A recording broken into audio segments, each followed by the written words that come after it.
एक महत्वपूर्ण सूचना है कौंते। वृकोदर भीम और अंगराज कर्ण के मध्य महाविकट द्वंद्व हो रहा है और परिणाम के संकेत शुभ नहीं है।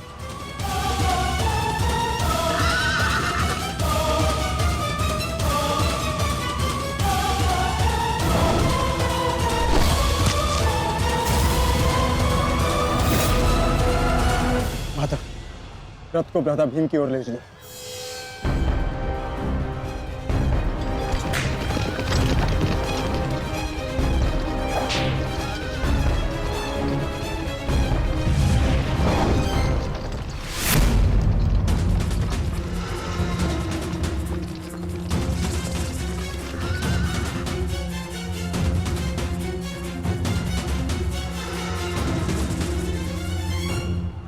अर्जुन,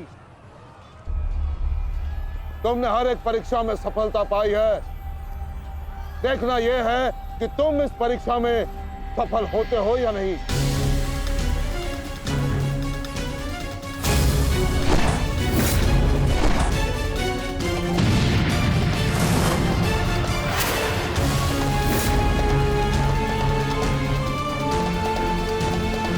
धृष्टद्युम्न, रथ अर्जुन की ओर से आचार्य द्रोण का ध्यान हटाओ। सारथी, आगे बढ़ो।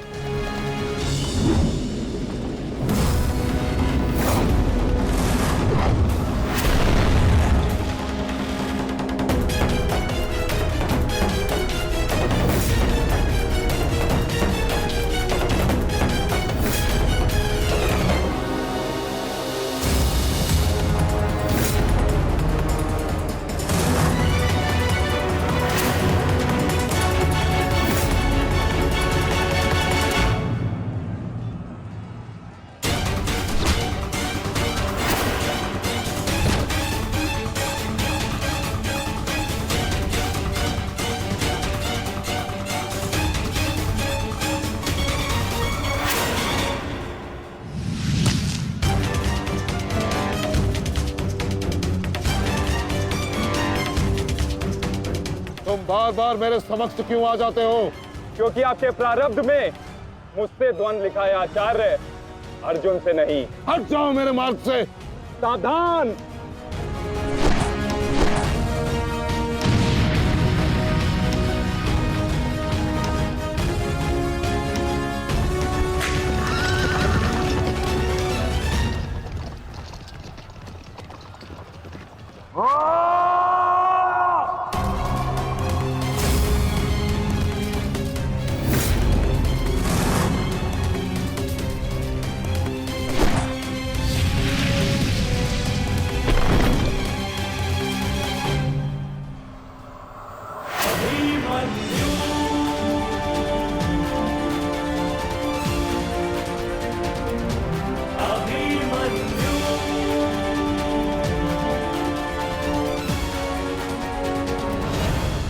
प्रणाम काकाश्री।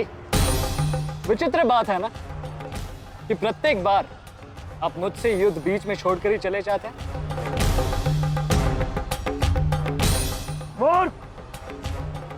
आज मैं तुम्हें और इस द्वंद्व को समाप्त करके ही जाऊंगा।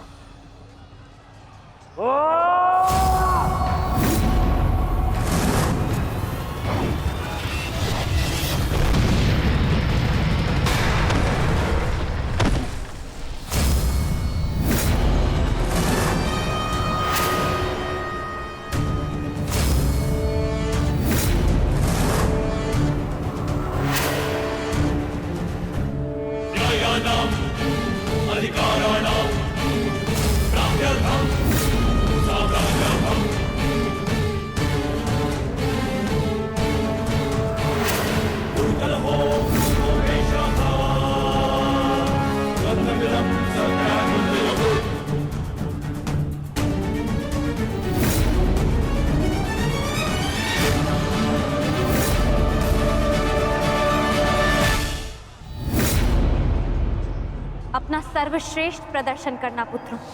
अपने पिताओं की प्रतिज्ञा को स्मरण रखना और अपनी माता के अपमान को मत भूलना।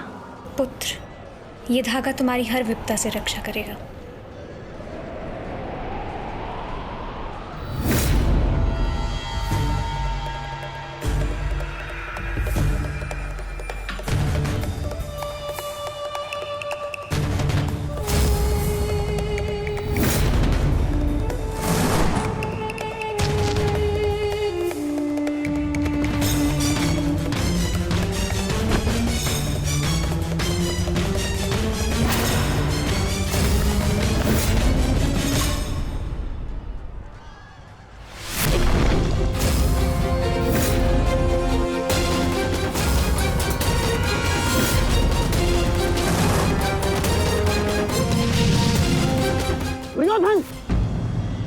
इस बालक के साथ बचकाना खेल बंद करो। वहां देखो, कर्ण और भीम के मध्य घातक संग्राम छिड़ा है। इससे अच्छा अवसर कभी नहीं मिलेगा मेरे होने वाले सम्राट। ना, जाओ और इस दुस्साहसी भीम का अंत कर दो। जाओ।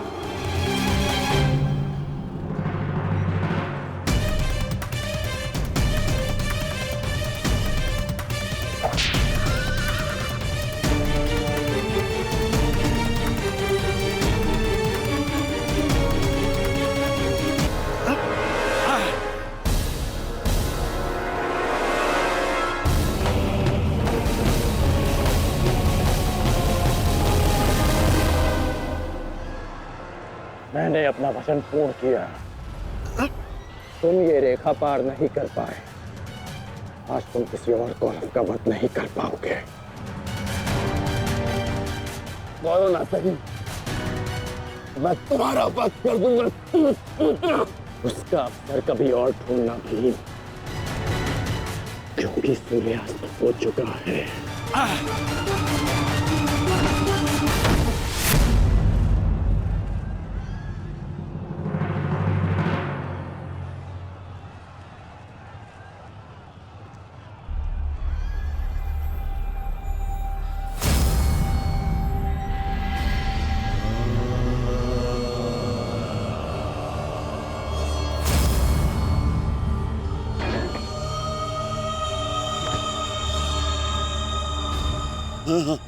अनुज, मुझसे बात करो। तुम्हारा चेष्टा है, उत्तर दो से।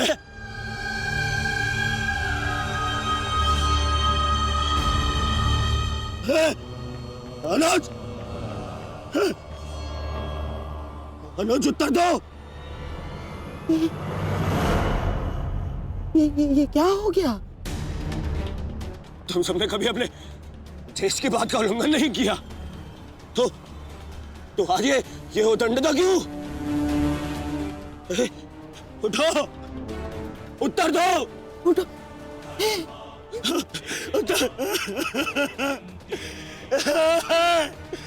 बात करो मुझसे।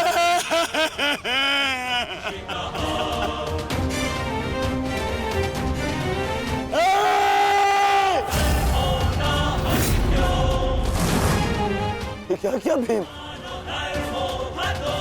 ये क्या किया तुमने? केवल कहने को ज्येष्ठ भ्राता था मैं पिता से अधिक इन्होंने मुझे सम्मान दिया है। ये चाहते थे कि अपने कंधे पर उठाकर मुझे सम्राट के सिंहासन तक लेके जाएंगे। बस तुमने मुझे विवश कर दिया। मैं इनकी अर्थी को कंधा दूं।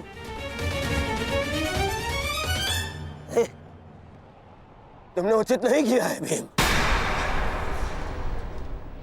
उचित नहीं किया। मैं छोड़ूंगा नहीं तुम्हें, विकोधर मैं नहीं छोड़ूंगा।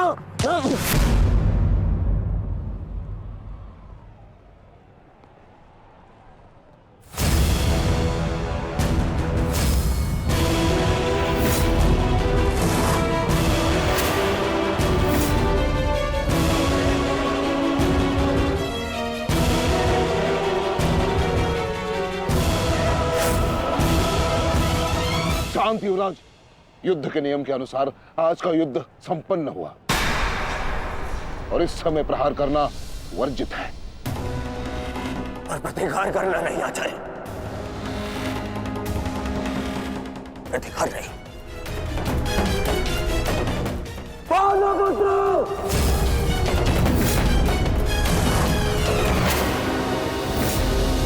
अपने इन 5 भाइयों के निर्मम हत्या का प्रतिशोध लूंगा मैं। किसी एक को भी जीवित नहीं छोड़ूंगा मैं। ये मेरा वचन है। मेरी प्रतिज्ञा मत भूलो दुर्योधन। तो नियति तुम्हारे 5 भाइयों की हुई है, वही नियति तुम्हारे शेष 95 भाइयों की भी होगी। दुर्योधन! मैं ऐसा नहीं छोड़ूंगा। राजा भीम रुक जाइए। ये सही समय नहीं है।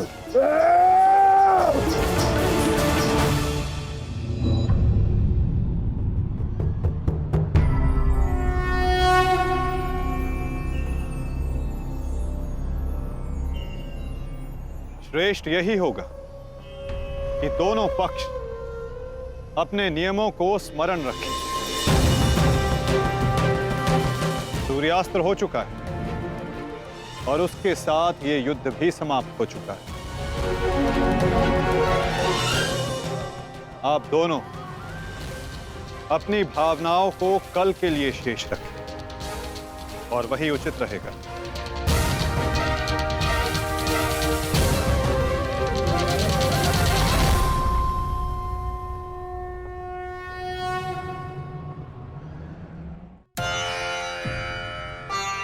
मैं आपको पुनः लौटा रही हूँ महादेव।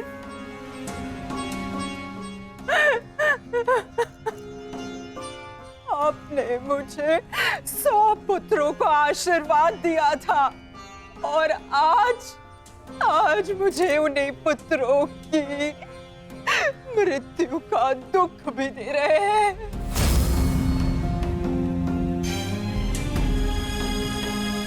विलाप ना करो गांधारी। युद्ध में मृत्यु होना निश्चित है। कभी स्वयं के पक्ष के योद्धाओं की और कभी विरोधी पक्ष की। ईश्वर को दोष मत दो। ईश्वर का धन्यवाद करो कि तुम्हारे पुत्रों को वीर गति प्राप्त हुई है। आपके मन को समझाने के लिए ये तर्क पर्याप्त हो सकता है आर्य, परंतु मैं क्या करूं? मैं तो एक माता हूं ना।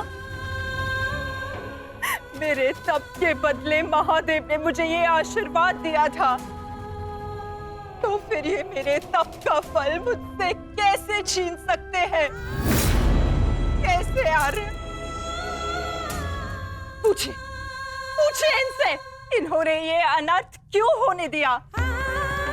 जो पहले मुस्कान दी तो फिर बाद में आंखों में अश्रु भर दिए। ऐसे ईश्वर नहीं चाहिए मुझे, नहीं चाहिए। दासी, तुम इस शिवलिंग को इस कक्ष से, इस महल से बाहर कर दो। मुझे नहीं चाहिए कोई प्रभु, कोई मंदिर, किसी चीज की आवश्यकता नहीं है मुझे। तुम्हें जो उचित लगे तुम वो करो गांधारी। मैं वो करूंगा जो मुझे आवश्यक लगता है। रथ सज्ज करो संजय। मैं इसी क्षण कुरुक्षेत्र जाऊंगा।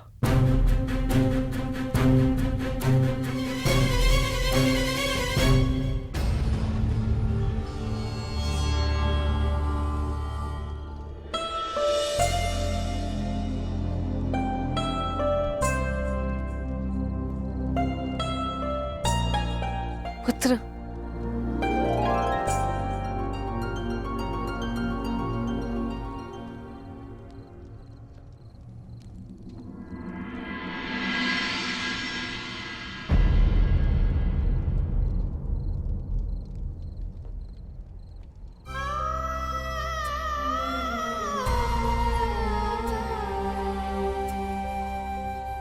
युद्ध में योद्धा को घाव लगना सामान्य बात है।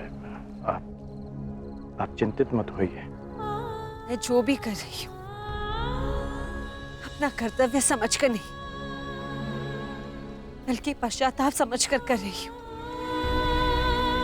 एक पुत्र को खोने का कष्ट, उसकी पीड़ा एक माता ही समझ सकती है। मैं भी एक माता हूं, परंतु दुर्भाग्य से इस अनर्थ को रोकने में सक्षम नहीं हूं। इसलिए लेप लगा रही हूं अपने मन के घाव को। थोड़ी शीतलता देने का प्रयास कर रही हूँ। पुत्र, तुम दुर्योधन के पास जाओ। इस समय उसे अपने मित्र की सबसे अधिक आवश्यकता है।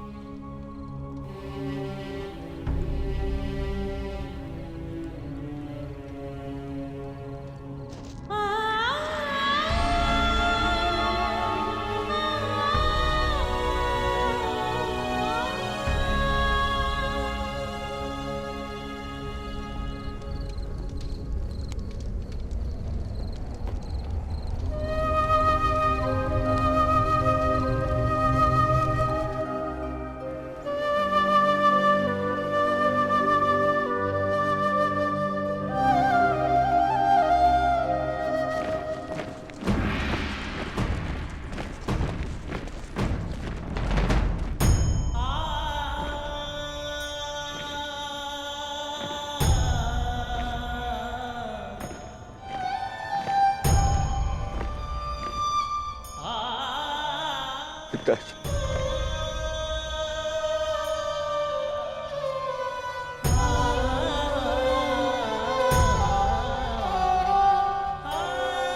पिताजी, ये मौन रहो और इस अंतिम संस्कार की विधि को रोको।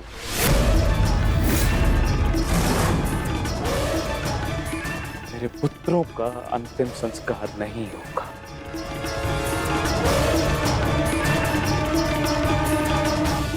महाराज, ये कैसा अनर्थ करने जा रहे हैं आप? देखिए, इस संसार में आने वाले का और इस संसार से जाने वाले का संस्कार अत्यावश्यक होता है, अन्यथा इनकी आत्माओं को कैसे मुक्ति मिलेगी? क्या कर रहे हैं आप? क्या इस संस्कार से मुझे मेरे पुत्रों को खो देने की पीड़ा से मुक्ति मिल सकती है शकुनी? क्या इस संस्कार से उस दहल पर लगे चिन्ह जो महारानी गांधारी के शरीर पर आज भी है, क्या वो मिट सकते हैं? तुम्हारे लिए वो केवल 5 सैनिक थे, किंतु मेरे लिए वो मेरे अंग, मेरे शरीर, मेरी आत्मा के 5 हिस्से थे, 5 अंश थे। आज मैंने अपनी आत्मा के वो 5 अंश भी खो दिए और इससे अधिक हानि अब मैं सह नहीं सकता। मैं वर्तमान नहीं देख सकता, परंतु भविष्य देखने की क्षमता आ गई है मुझ में। हस्तिनापुर का महाराज होने के नाते ये मेरा निर्णय है कि इस युद्ध को इसी क्षण रोक दिया जाए।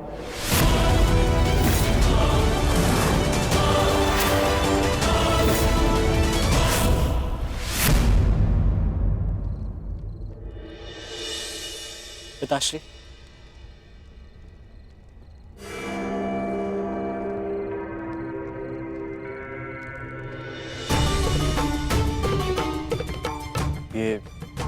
ये किसके लिए? आपके लिए पिताश्री। आज आपको अंगराज कर्ण के 2 बाण लगे थे ना, उनके उपचार के लिए।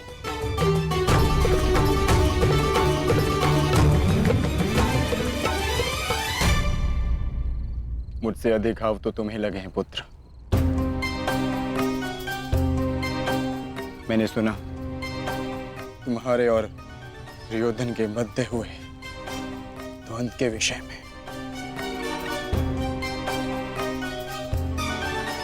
तुम्हें ऐसा नहीं करना चाहिए था अभिमन्यु। दुर्योधन एक दुर्जय योद्धा है, शक्ति में, अनुभव में तुमसे कहीं अधिक। तुम्हें सावधान रहना चाहिए। पिताश्री उचित कह रहे हैं आर्य।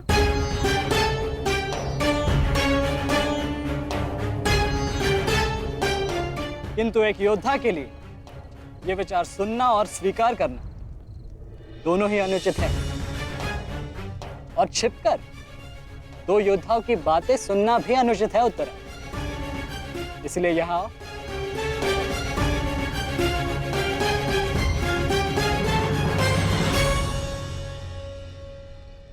आप ही बताइए पिताश्री, क्या एक पत्नी का अपने पति के लिए चिंता करना अनुचित है? आप कहते हैं तो ये मान जाते हैं, और मैं कहूं तो ये मुझ पे बरस पड़ते हैं।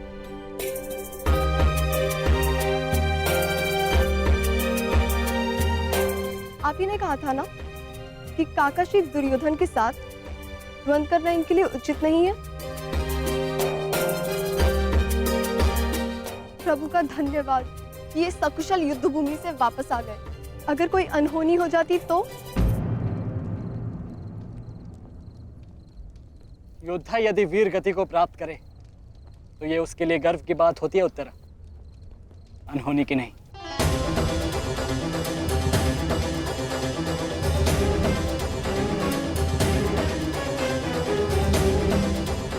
मुझे तुम्हारे साहस और कौशल पर गर्व है पुत्र, परंतु उत्तरा का कहना भी अनुचित नहीं है। प्रत्येक पत्नी को अपने पति की चिंता होती है। उत्तरा केवल तुम्हें सुरक्षित देखना चाहती है पुत्र।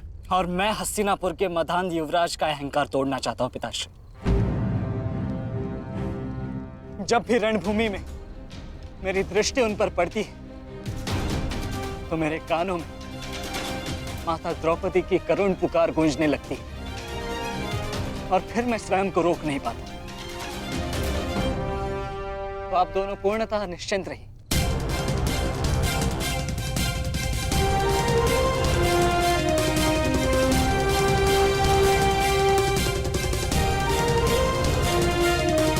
क्योंकि मेरी सुरक्षा के लिए माता यज्ञसेनी का आशीर्वाद है मेरे साथ।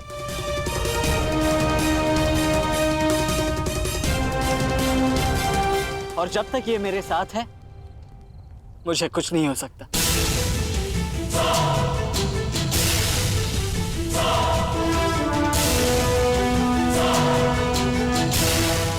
आपके तेज के अंश का प्रहार और माता के आशीष की ढाल जब तक मेरे साथ है, मैं काका श्री दुर्योधन के समस्त कौरव सेना का सामना अकेले करने में सक्षम हूं।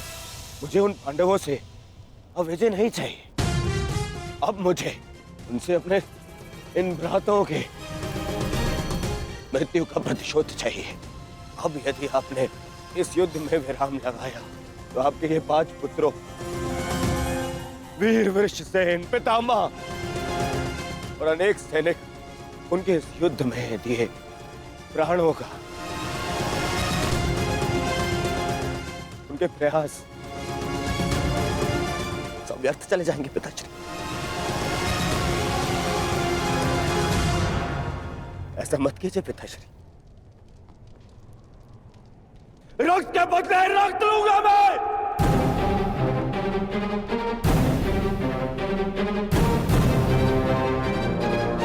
आपने अपने पुत्र को है,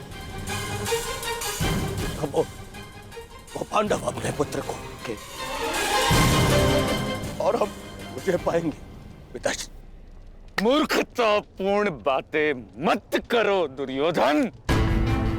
पितामह और अपने भाइयों के परिणाम से आने वाले भयानक भविष्य के संकेत को समझो। तुम्हारे होते हुए, गुरु द्रोण के होते हुए, कर्ण के होते हुए मेरे 5 पुत्रों को निर्दयता से मार दिया गया। पुत्रों को खोकर मैंने युद्ध जीत भी लिया, तो भी ये पिता हारा हुआ ही कहलाएगा पुत्र। अब और विनाश मैं नहीं सह सकता। मैं कल ही कुरुक्षेत्र जाकर पांडवों से संधि की याचना करूंगा।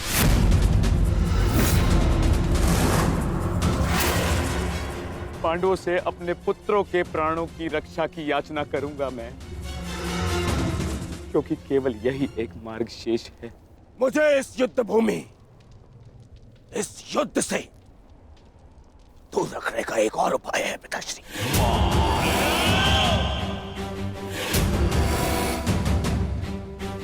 एक और उपाय है।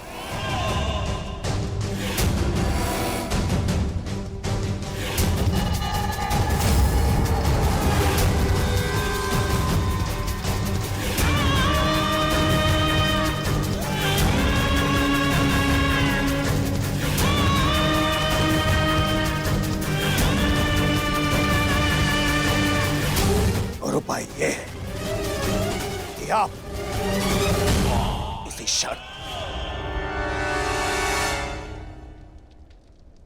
मेरा वध कर दे। अभी मेरे प्राण हर ले, क्योंकि मैं न स्तुति करूंगा और न ही याचना करूंगा उन पांडवों के समक्ष।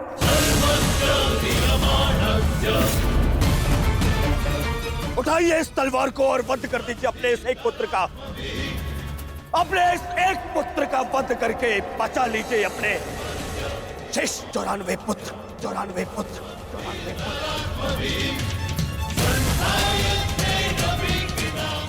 लीजिए और प्रहार करिए मुझ पर। लीजिए, उठाइए इसे और प्रहार करिए अपने इस पुत्र पर, क्योंकि वो अब पांडवों के समक्ष नहीं झुकेगा। मेरे मित्र से पूर्व आप मेरा वध करें। यदि आपको हम पर विश्वास नहीं तो हमें जीवित रहने का कोई अधिकार नहीं। आप मेरा वध करें या हमें एक और अवसर दें। अपने पुत्रों के बलिदान को व्यर्थ मत जाने दीजिए महाराज। युद्ध लड़े बिना पराजय स्वीकारने से तो अच्छा है कि आप अपने हाथों से हमें मृत्यु प्रदान करें। आपने अपने पुत्र के लिए जो स्वप्न देखे हैं, क्या उनमें वो स्वप्न भी सम्मिलित हैं जिनमें वो अपने शत्रुओं के सामने क्षमा याचना करें?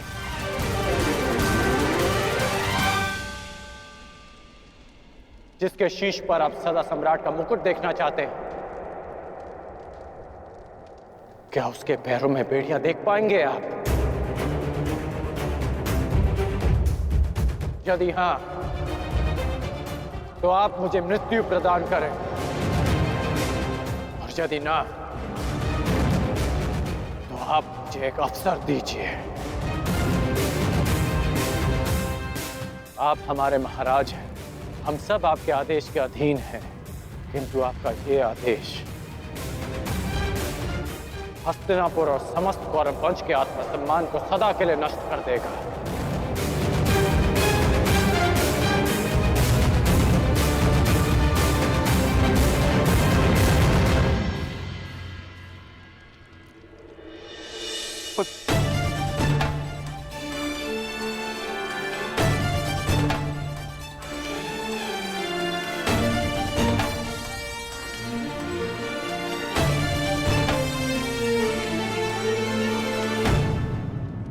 मैं क्या करूं पुत्र? एक पिता के लिए अपने पुत्र की अर्थी का बोझ इस जीवन का सबसे बड़ा बोझ होता है पुत्र, परंतु मुझसे ये बोझ सहन नहीं होगा। विश्वास कीजिए पिताश्री, अभी बोझ हम नहीं, अब वो पांडव उठाएंगे।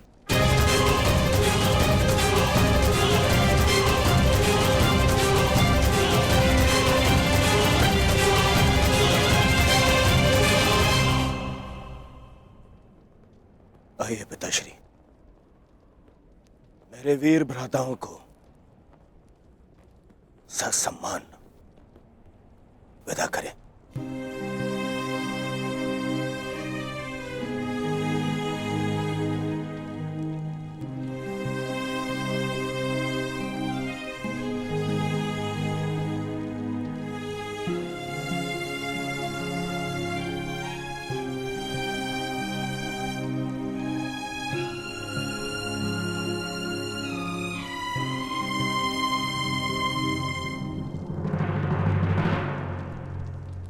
कौन कल के लिए हमारी क्या रणनीति है? कल की रणनीति तो स्पष्ट है। आज मैंने उन 5 कौरवों का वध किया, कल और 25 का अंत कर दूंगा। मैं आज ही उन 100 कौरवों का वध कर देता, किंतु वो सूत पुत्र कर्ण बीच में ना आया होता। कर्ण की चिंता मुझ पर छोड़ दीजिए भ्राता भीम। आज तो वो द्वंद छोड़कर निकल गए, किंतु कल उसे भागने का अवसर नहीं दूंगा मैं, और कौरवों की सहायता के लिए नहीं जाने दूंगा।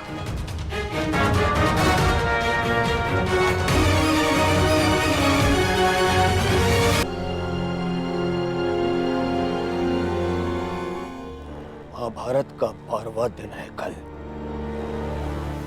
और उन पांडवों का अंत करना है हमें। समस्या पांचों भाइयों की नहीं दुर्योधन, केवल अर्जुन और भीम की है। उन्हें रोकने के लिए हमें एक योजना की आवश्यकता है। उस भीम को आप मुझ पे छोड़ दीजिए। अपने भाइयों की मृत्यु के मैं स्वयं प्रतिशोध लूंगा। और अर्जुन को रोकेगा कर्ण। गुरु द्रोण अर्जुन के लिए पर्याप्त है मेरे होने वाले सम्राट। अर्जुन मेरा लक्ष्य है, उसे रोकने में मैं सक्षम हूं। तुम्हारे कौशल और सक्षमता पर मुझे कतई संदेह नहीं है अंगराज, परंतु पता नहीं क्यों तुम उसका उपयोग नहीं कर पा रहे हो। नहीं तो आज युद्ध के आरंभ में ही वास्तविक शक्ति का उपयोग करके तुम अर्जुन का अंत कर सकते थे कर्ण, परंतु तुमने ऐसा नहीं किया। आपको तो कुशलता दिखानी थी, परंतु स्मरण रहे ये समय कुशलता दिखाने का नहीं है अंगराज। शीघ्र अतिशीघ्र युद्ध समाप्त करने का है। और यदि तुमने आज ऐसा किया होता अंगराज कर्ण, तो आज 5 कौरवों की नहीं 5 पांडवों की चिता जल रही होती। मामाजी, कर्ण को कब कौन सा अस्त्र चलाना है ये निर्णय उस पर छोड़ दीजिए। आज हम सब ने कर्ण का कौशल देखा है। मेरे अन्य भ्राता आज सुरक्षित हैं तो वो कर्ण के कारण। अरे परंतु का समय नहीं है मामाजी, और नहीं आरोप प्रत्यारोप का।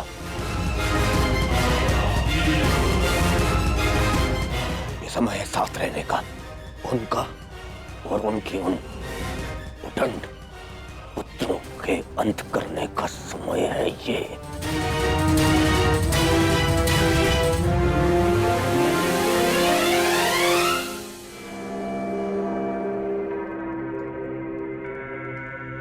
क्या हुआ माधव? आप इतने अशांत प्रतीत क्यों हो रहे?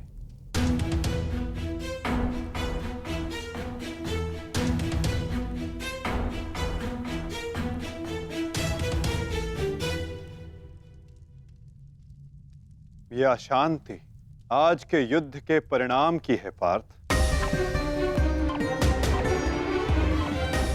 आज युद्ध में दुर्योधन ने अपने 5 अनुजों को खोया,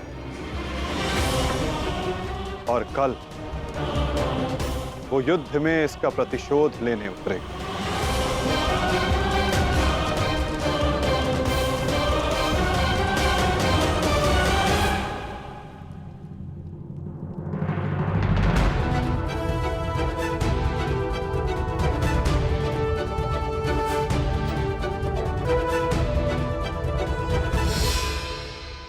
आचार्य की व्यूह रचना तुम सुन चुके हो मित्र, तो तुम्हारे मन में कोई विचार है? यदि सेनापति द्रोणाचार्य आज्ञा दें तो मेरे पास एक योजना है। अवश्य कहो अंगराज।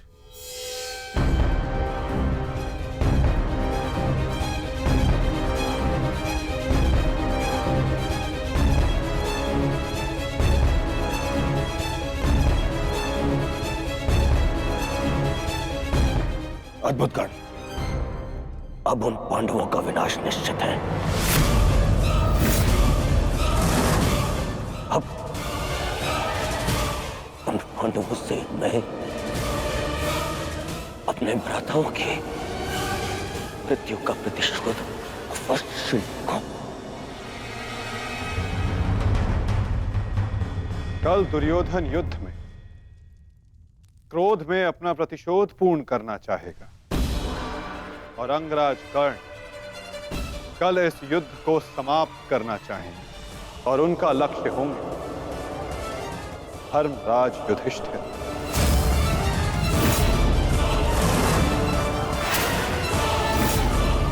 और हम सब का लक्ष्य होगा कौरवों की रणनीति को तोड़ देना।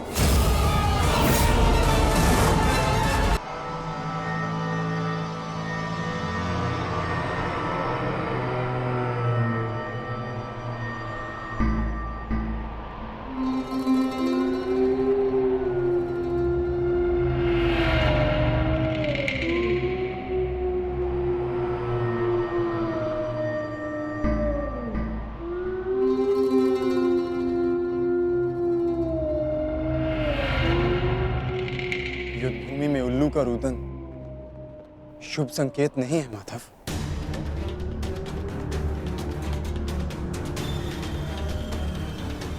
हाँ पार्थ, कदाचित आज का दिन ये युद्ध कठिनाइयों से भरा होने वाला है। आज की परिस्थितियों के लिए सज्ज रहना पार्थ।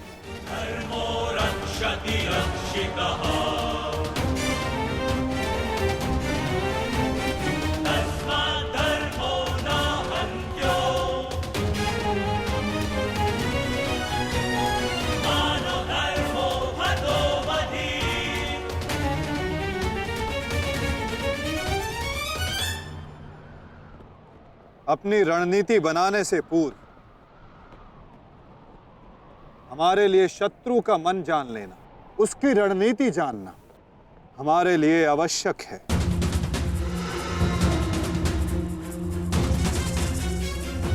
सबको ज्ञात है ना कि आज शत्रु का लक्ष्य क्या होगा? युधिष्ठिर को बंदी बनाना हमारा आज का लक्ष्य होगा।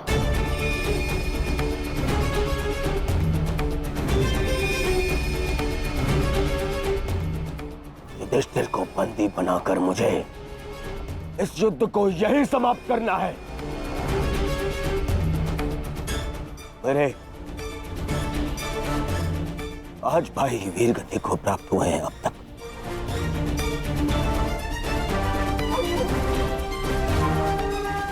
श्रद्धांजलि श्रद्धांजलि देनी है मुझे उन्हें।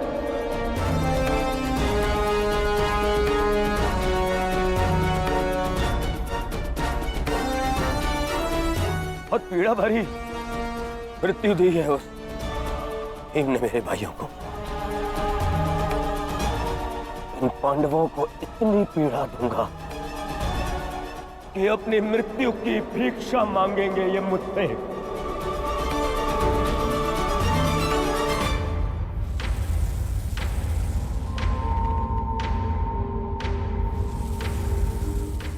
मित्रगण, वचन दो मुझे, आज चाहे जो भी तुम्हारे मार्ग में आ जाए तुम उस पर दया नहीं दिखाओगे। आज चाहे जो कोई भी आ जाए तुम अपना सबसे तीव्र प्रहार उस पर करोगे। वचन दो मुझे मित्र। तुम्हारा आदेश मेरा वचन है मित्र। आज शत्रु कर्ण का एक भिन्न रूप देखेंगे।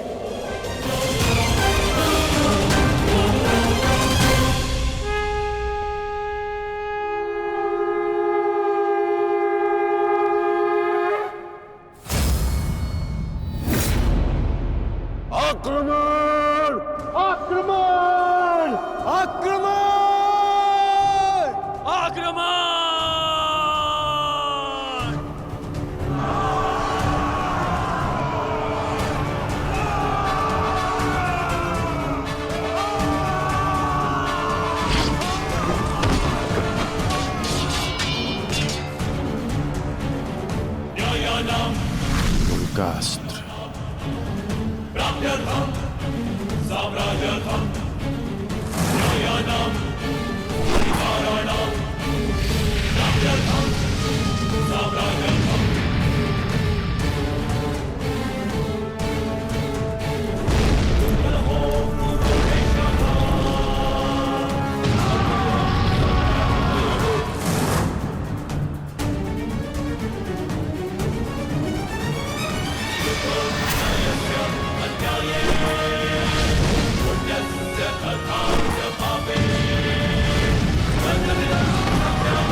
अद्भुत मित्रगण, अद्भुत। अपना मार्ग ज्ञात है ना सभी को?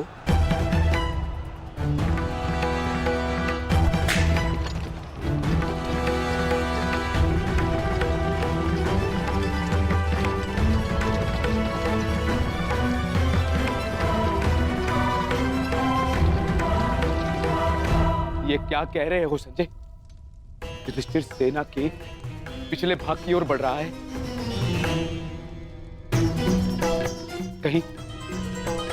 कहीं उसे हमारी रणनीति का भान तो नहीं हो गया? कौरव युधिष्ठिर को बंदी बनाना चाहते हैं? ये तो मुझे ज्ञात नहीं है महाराज, किंतु युवराज दुर्योधन इस बात से बहुत व्यग्र हो रहे हैं।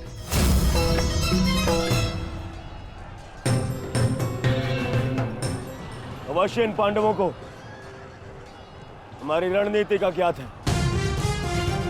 इसीलिए भीम एक और हमारी सेना को भ्रमित कर रहा है और युधिष्ठिर पीछे जा रहा है। मित्रगण, तुम जाओ, युधिष्ठिर के पीछे तुम जाओ और जाकर उसे बंदी बनाओ। युधिष्ठिर को बंदी बनाना हमारे लिए बहुत आवश्यक है। जाओ मित्र। परंतु मित्र, मैंने महाराज को वचन दिया कि आज किसी भी कौरव के प्राण नहीं जाएंगे। मुझे उस वचन को भी निभाना है मित्र। उसके लिए हम सब हैं यहाँ। युधिष्ठिर तुम्हारे सामने एक दुर्बल योद्धा है, तुम उसे आसानी से बंदी बना सकते हो मित्र। उसे बंदी बनाते ही ये युद्ध यहीं समाप्त हो जाएगा और मेरे भाइयों की रक्षा भी। मुझे ये युद्ध यहीं समाप्त चाहिए। कर्ण, जाओ आगे। ठीक है मित्र, परंतु मेरी योजना स्मरण रखना। मुझे तुम्हारी योजना स्मरण रहेगी मित्र। आगे बढ़ो। तब से युधिष्ठिर के रथ की ओर तीव्र गति से आगे बढ़ो।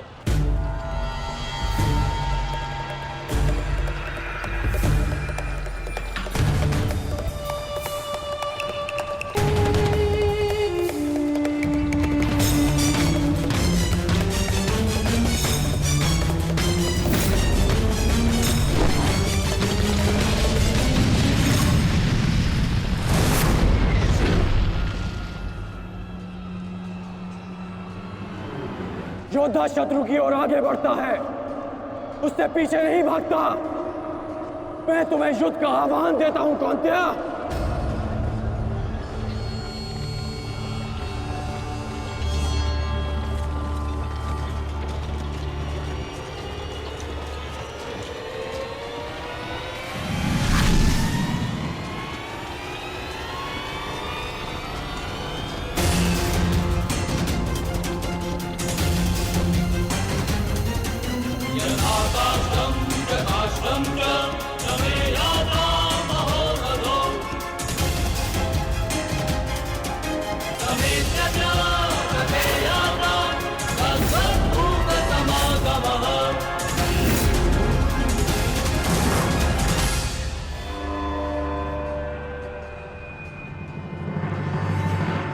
कौंतेय तुम्हारा आवाहन स्वीकार करता है।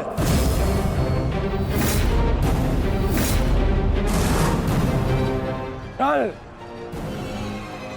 आपने मेरे साथ छल किया माधव। नहीं अंगराज, छल नहीं, ये रणनीति है।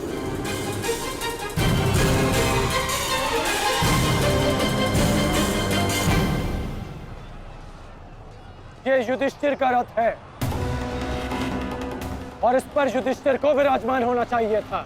वो तुम्हारी भूल है अंगराज, क्योंकि तुमने रथ को नहीं, रथी को युद्ध के लिए ललकारा है। और तुमने युधिष्ठिर को नहीं, कौंतेय को ललकारा है, युद्ध का आवाहन दिया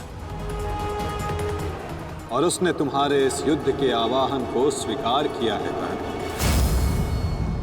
तुम सदैव मुझसे द्वंद्व करने का अवसर ढूंढते रहे हो कर्ण। समय आ गया है, अब दिखाओ कि तुम कितने समर्थवान और कुशल योद्धा हो। अपना आवाहन पूर्ण करो मुझसे, और वहां भ्राता भीम अपनी प्रतिज्ञा पूर्ण करेंगे।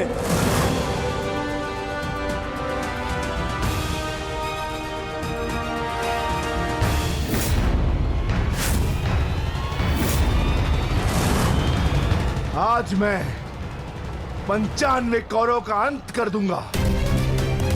पांचाली को दिया हुआ वचन और कुरु सभा में ली हुई प्रतिज्ञा आज दोनों ही पूर्ण हो जाएंगे। तुम आगे बढ़ो भीम, तुम्हारे मार्ग की बाधा हम दूर करते हैं। आगे बढ़ो।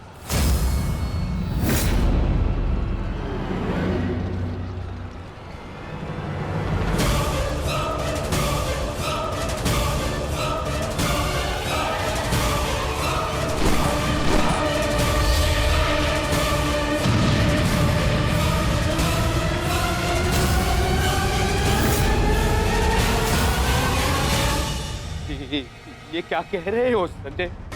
वहां वासुदेव ने काट से कर्ण को फंसा दी और यहाँ भीम हमारे व्यू में प्रवेश कर चुका है।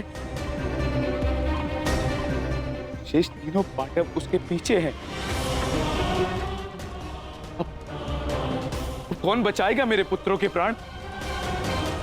कौन करेगा उनकी रक्षा?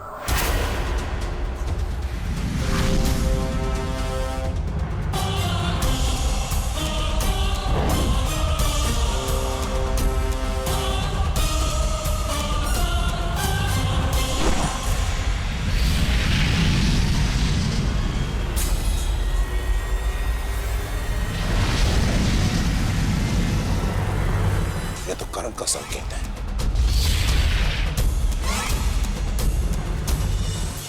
तुम कोई भी संकेत दे लो कर्ण, तुम्हारी सहायता के लिए यहां कोई नहीं आ पाएगा, और ना ही मैं तुम्हें कौरवों की रक्षा करने के लिए यहां से जाने दूंगा।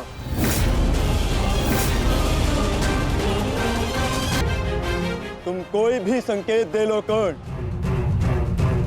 तुम्हारी सहायता के लिए यहां कोई नहीं आ पाएगा। कौन कहता है कि मैं रक्षा के लिए संकेत दे रहा हूं? माधव भले ही तुम्हारे सारथी हैं, किंतु इनकी नीति मैं तुमसे अधिक पहचानता हूं। तुमने भले ही माधव की सहायता से मुझे युद्ध क्षेत्र से अलग कर दिया, किंतु मेरी रणनीति को विफल नहीं कर पाओगे अर्जुन।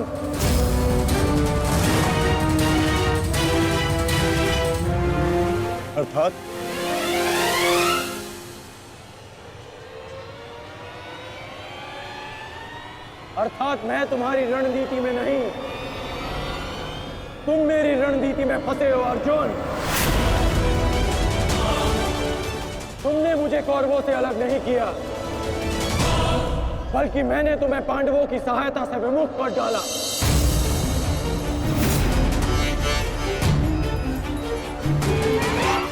अब तुम भीम की सहायता नहीं कर पाओगे अर्जुन, और भीम किसी कौरव का वध नहीं कर पाएगा।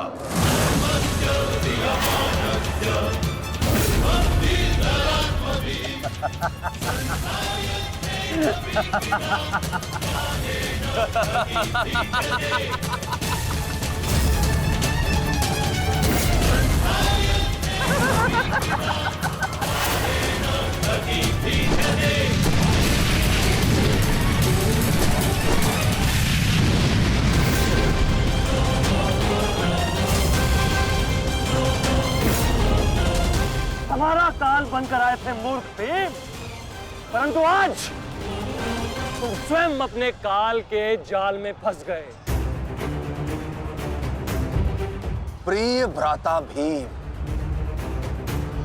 अकेले ही 100 कौरवों का वध करने की शपथ ली है ना तुमने? तो अब देखते हैं कि इस शपथ को पूर्ण करने का सामर्थ्य तुम्हें है भी या नहीं? प्रतिज्ञा पूर्ण करना चाहते थे ना गदाधारी? इस प्रतिज्ञा को पूर्ण करने के लिए तुम्हें अब अगला जन्म लेना होगा। क्योंकि इस जन्म में तुम्हें मरना होगा गदाधारी।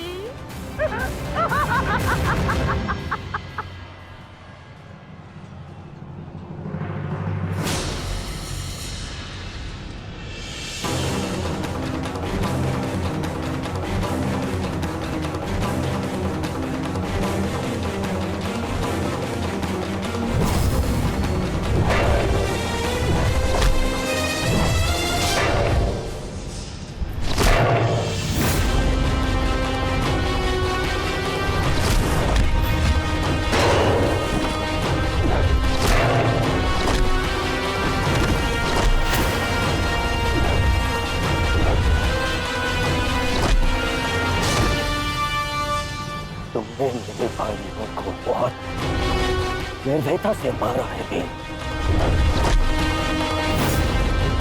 आज मैं तुम्हारे नाम से उनका तर्पण करूंगा। और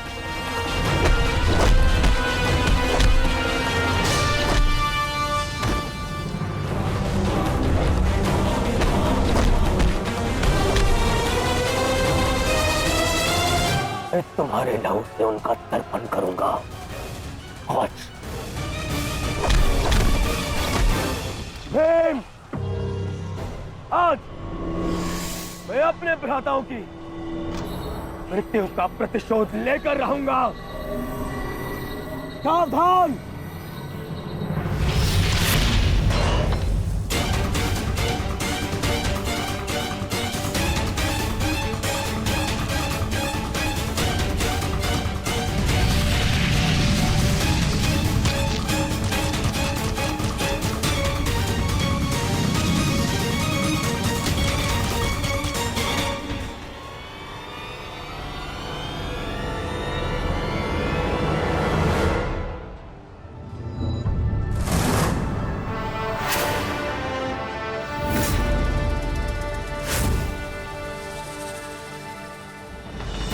आपका प्रतिशोध पूर्ण हो न हो, परंतु मेरा प्रतिकार आज अवश्य पूर्ण होगा।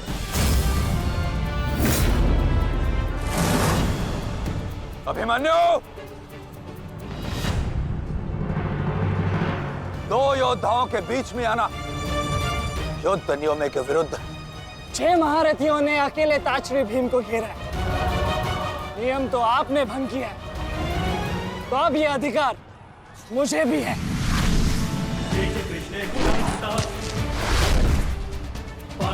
अभिमन्यु!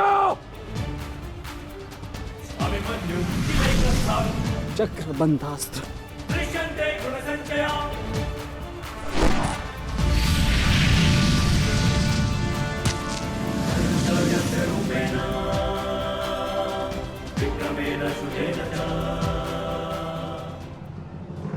अभिमन्यु, तुम भूल रहे हो, मैं तुम्हारे पिता के आचार्य का पुत्र हूं।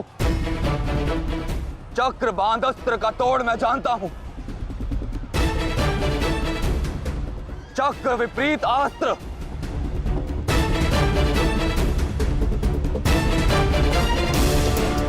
भूल तो आप रहे हैं महारथी। विपरीत अस्त्र तभी कार्य करता है जब युद्ध नीति गत हो। एक योद्धा पर आप सभी ने आक्रमण कर युद्ध नीति भंग की। अब अपनी इस अनीति का दमन देखिए। बालक! बालक! मेरी शत्रुता तुमसे नहीं है। मेरे मार्ग से हट जाओ, अन्यथा अपने प्राणों से हाथ धो बैठोगे। धो तो आज मैं उस कलंक को दूंगा जो मेरे परिवार के माथे पर है, कि अपने कुलवधु के अपमान का प्रतिकार नहीं कर पाए।